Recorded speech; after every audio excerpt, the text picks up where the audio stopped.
Yes.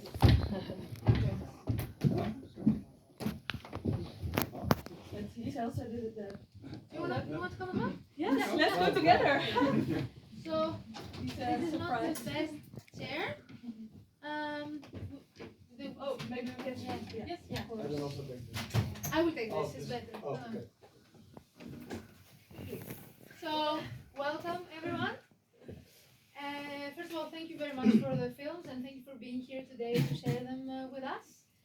I love them, all of them, and they all felt like I wanted to find something to say that they have in common, and they have in common that they feel very personal. So from some personal experiences or personal thoughts. So if you want to let us know from which film you are and what was your role, and then we can start with the Q&A.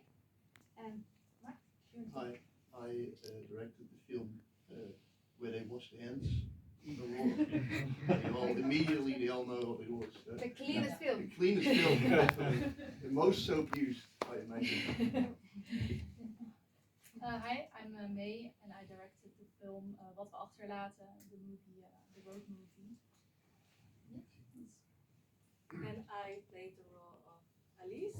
I think we recognize you. Yeah, yeah, from the last film, 360 graden.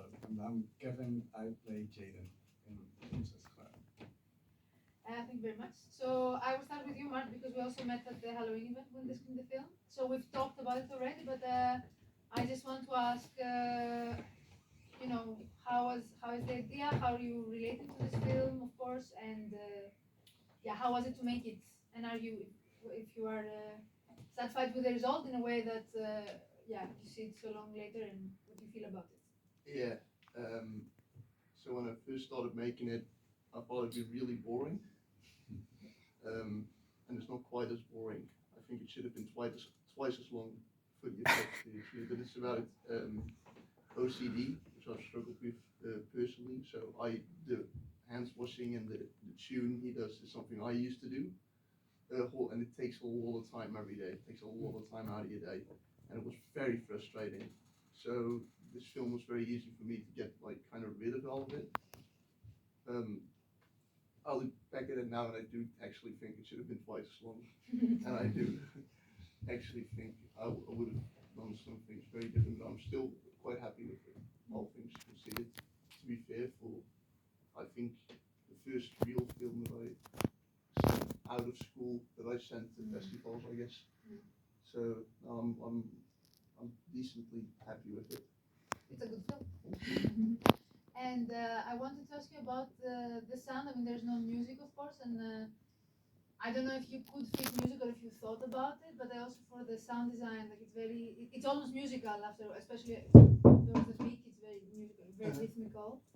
And so, did you think about it from the beginning, or did it come later in both? How was the process with the sound mostly? Because it's a very big part of the film, even though there's not.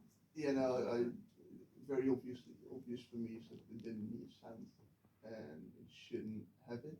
I guess you could say in the end montage, you kind of have a very rhythm going, and you could say that maybe you can consider that music, but I wouldn't per se. But no, I wanted it to be very empty.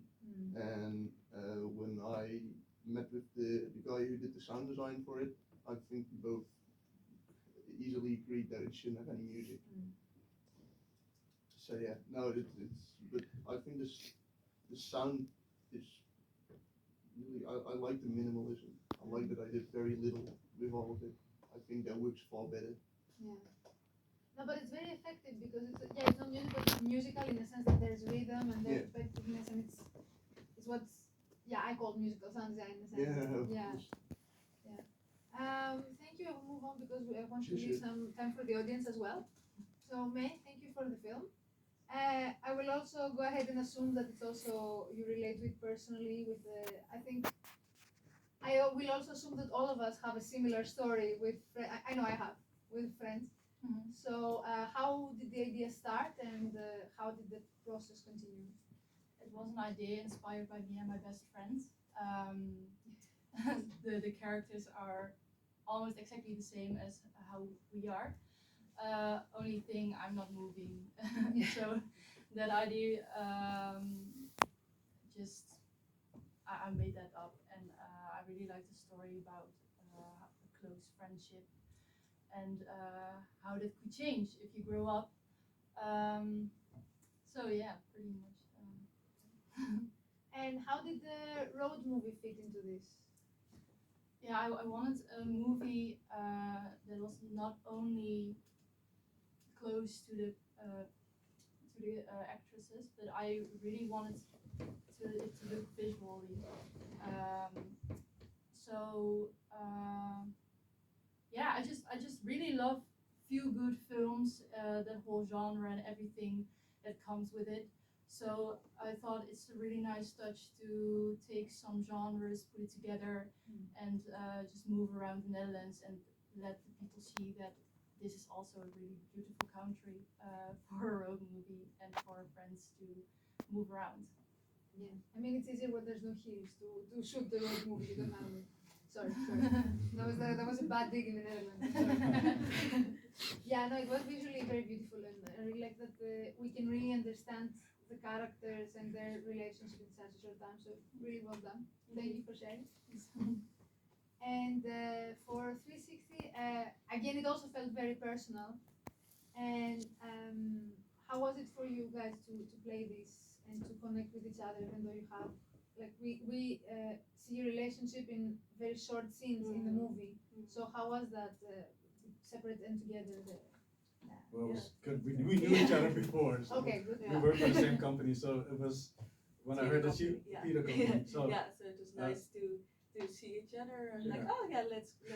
Because it felt really comfortable and safe at the same time to play the scenes together. And for me, the first scene, it was a monologue. Yeah. It took a little bit of time to get in there to really to let go and to feel vulnerable to share her story. But yeah, so that was my experience. yeah, for me it was a little bit. I usually play very light and happy characters, and this was totally different. So that's why I really was drawn to this, and it was also a little bit personal for me because I lost a child also a few years ago, so that also struck a chord with me. So the drug part has nothing to do with me, but it's more like the dark stuff that we have. I wanted to tap into that a little bit, and it was really fun to do. Only the scene with the drug dealer and the mom that was in a shot around Newmark, and there's a bell from the church that goes every 15 minutes. So we were so tight on time. It was really Yeah. but the shoot was really fun. I'm familiar with that bell, and it can be a bit much, Yeah. even without shooting, you know. Yeah. And I find it really interesting that we start with your character, but we completely, when you start with a monologue like that, I would assume the first time I saw the movie, I would assume that we continue with you and your journey, or maybe your past, or maybe, and then we completely shift 180. And was that, if you know from the director and from the screenwriter, was that from the beginning the intention? Did that come later, or how did It you was guys? the beginning that this is the script that I got, and It was more like just have a peek in the life of someone. So of course you wanted to make it longer. I think also the story of Elise is the part that she had the courage to find help and to take the step to make her life more light and better. And so I think from the director's point, he wanted to focus on the next step for her and not on the destructive side that you still see at James. Stuff had to happen before he could make the decision. So It's a difficult decision, to be honest. yeah. Okay, I want to open it up to the audience. now. Does anybody have a question for somebody here? No? Well, I think for everyone, like when you are either writing a script or reading a script, what goes through your mind? Like if you write a script, what is going through your mind, and if you read the script, what is going through your mind?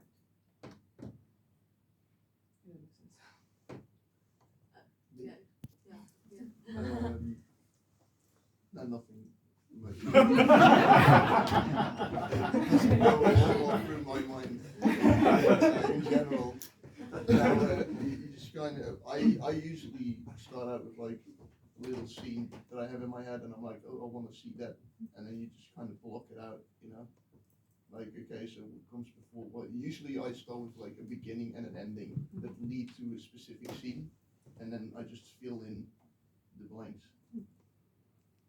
So it's just like a big little puzzle you do. I don't think about it all too much. So in the first place, I didn't wanted to write my own script, but I couldn't find a screenwriter, so I ended up doing it myself. So I thought that was very hard. It was a challenge for me because normally I don't write my own scripts. But it was so much fun, and I have a slight different way to do it. I had some scenes in my mind, and I really wanted them to be in the script. So I just needed to think of other scenes to put it together, and of course where I wanted to go. Yeah, for me, reading this script, I felt immediately, a connection with Alice, and when I read it, I hoped immediately, like, okay, when everyone sees this film, I hope that the step for taking the step to get some help, or is it the addiction or your mental health or stuck in life, big or small problems, that I hope that everyone who sees this film, feel a little bit more courage to take a step to get some help or to talk with friends or family, and that is what I felt after reading the script. Yeah, for me it was almost the same. He was so. I just wanted to hug him and say, "Hey, it's gonna be fine. Just go and face your fears." And that was the thing that I saw in him. He wants to, but he's afraid to change. But he wants to change, but it's difficult. So that was what I read in Jaden. I have a new question. Does anybody have one? I have a specific question about your movie. How is it for you to let actors play a role that's really close to you, and how did you go about the casting and the direction of it? It was so fun seeing it coming to life. I was real lucky with the actors I found. I had a big casting with a lot of actresses, but there was something about those two actresses that really felt close, like, yeah, how I am as a person and my best friend. So it was so much fun. We met in real life on set, so it was a tricky one, but it went so well, and they just they understand what that I wrote, and did a really good job. And how did your best friend react to this? To the scene? Is She she still was- your best friend? Sorry? Is she still your best friend? Yes, Okay. yes, she loved it. Done. She loved it, but she was afraid I was going to move afterwards.